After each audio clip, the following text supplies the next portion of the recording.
So to put it in the simplest way possible, Ninjago is a big and expansive world with so much general knowledge and trivia that I can't help but love. The show is just full of so much content and media, and there's so many layers, so many aspects, and interesting things about Ninjago that just simply goes under the radar. And it's one of the reasons why it's one of the best shows in my opinion, because there is so much you don't know about the show that makes up the show that you don't have to acknowledge to love. But this is why I love this bit of trivia that not many people actually know of. So I thought, hey, in typical Weevie channel fashion, let's make a series. And this is going to be one that covers a singular piece of trivia or knowledge from each respective episode of Ninjago and the expanded media. You'll understand more the further I get into the series. So this is why each episode is going to cover one piece of trivia from the respective Ninjago episode, and it's going to expand into more than just a core series. I'm thinking the shorts,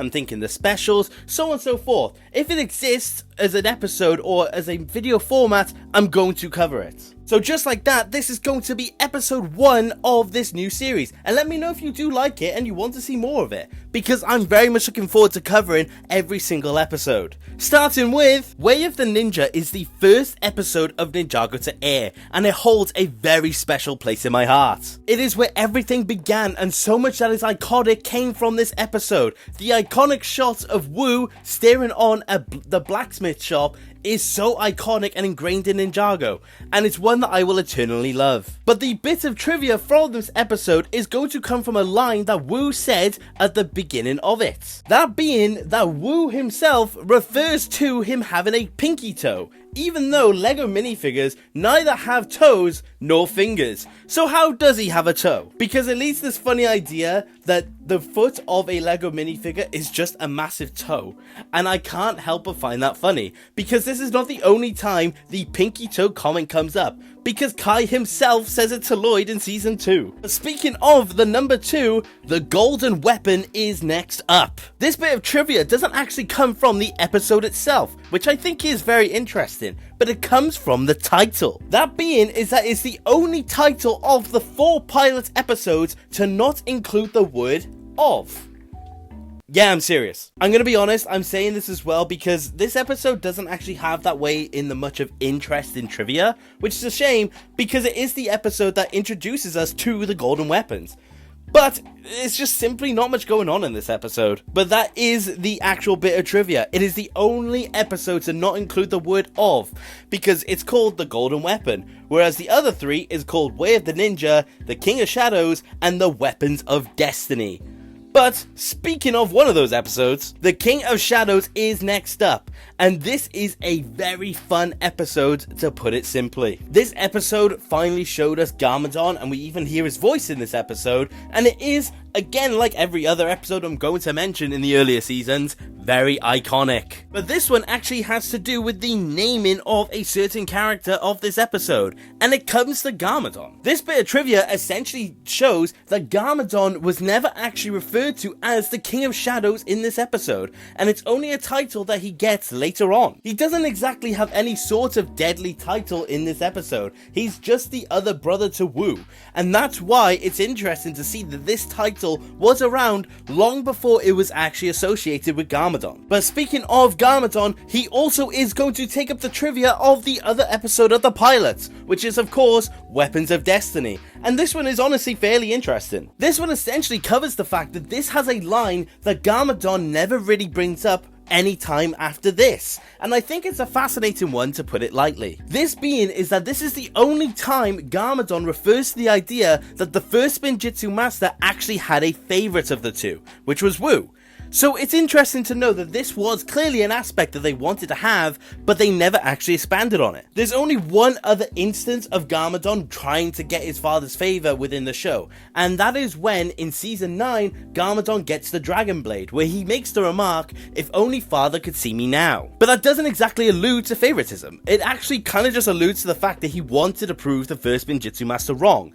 So I wish they brought this up again, because I would love to see the idea that the first Spinjitzu master wasn't this perfect infallible being. Rather, he was someone who played favourites, and he was someone who had fundamental flaws. I think it would have been really cool to see. And this is not it for the episode, because there simply wasn't enough to cover a full video. So, like I said, I'm going to cover basically anything that's a video in Ninjago. So, I'm going to cover the 2011 mini-movies that released between the pilots and season 1. And the first one is coming from Secrets of the Blacksmith, and this one has to do with the voice actors. This being that it was the first official outing of Michael Dobson in this series, because this was before he took on a lot of very iconic roles afterwards. We are talking about the voice of Pythor here.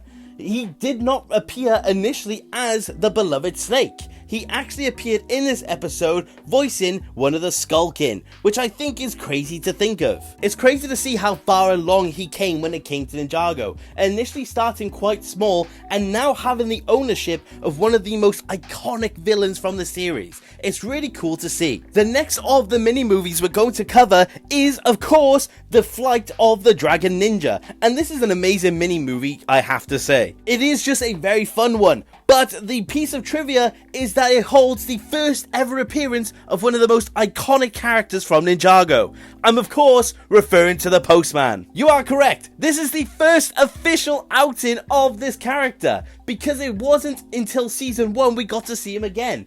But this is it. This is his first instance, and I can't believe it came from the mini-movies. Especially considering how iconic he is now when it comes to Ninjago. He had his initial outing in the mini-movies. That's just crazy to think about, and it kind of relates back to Michael Dobson in the previous one. Next up is the new Masters of Spinjitzu, and again, this is such a good mini-movie. Honestly, let me know in the comments if you want a full review of these mini-movies, because I genuinely love them. And I think this is a very interesting bit of trivia, because I don't know if they meant for this to be the case, but by all accounts, this is canon. Because this is the one and only time we see an instance of a Spinjitzu weapon granting a non-Spinjitzu master the ability of the art form, being Cruncher and Knuckle being able to do Fire Spinjitzu and Lightning Spinjitzu just by holding the respective weapons. Now, I think above anything, this was probably just a bit of a bit, but it does imply that a non-Spinjitzu master can do the art form simply by holding them, which is an interesting thought,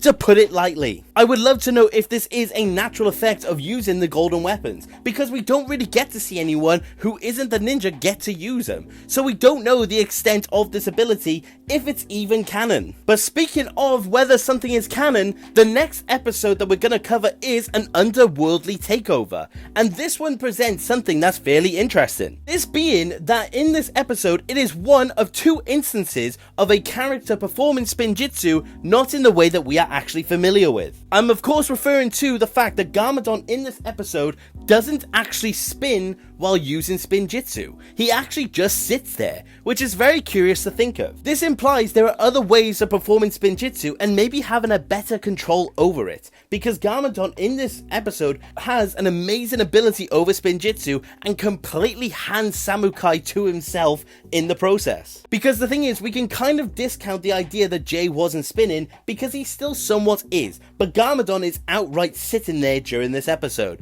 so I wonder what extent of Spinjitzu this actually is. But talking about the extent of how someone is doing something, that brings us to the second to last mini movie in this video, and that's going to be the Return to the Fire Temple. Now, there isn't actually much in this episode itself. It's actually quite bare bones when it comes to trivia. There's not much that really goes on, but it does have something that's fairly interesting. This being that this is the episode that uncovers how Wu was able to go to the underworld during the pilot's episodes, being that there was simply just an entrance to it. Now, I feel like the canonicity to this is debatable at best, because it implies that there was a way to go between the realms with absolutely no effort needed, whereas later on, it's implied that they need dragons, and potions, and a realm crystal, whereas to get to the underworld, you just needed to drop off a cliff. Now, I'd be interested to see if this is still a thing, and if they still stand by this way of getting to the underworld, but it's still there, and it's still quite interesting to know. So that is going to be it for that episode. That's not it when it comes to the video, because we have one more, and of course, it is the battle between brothers. And again, for such an iconic mini-movie, I'm thoroughly surprised by how little there actually is in the way of trivia,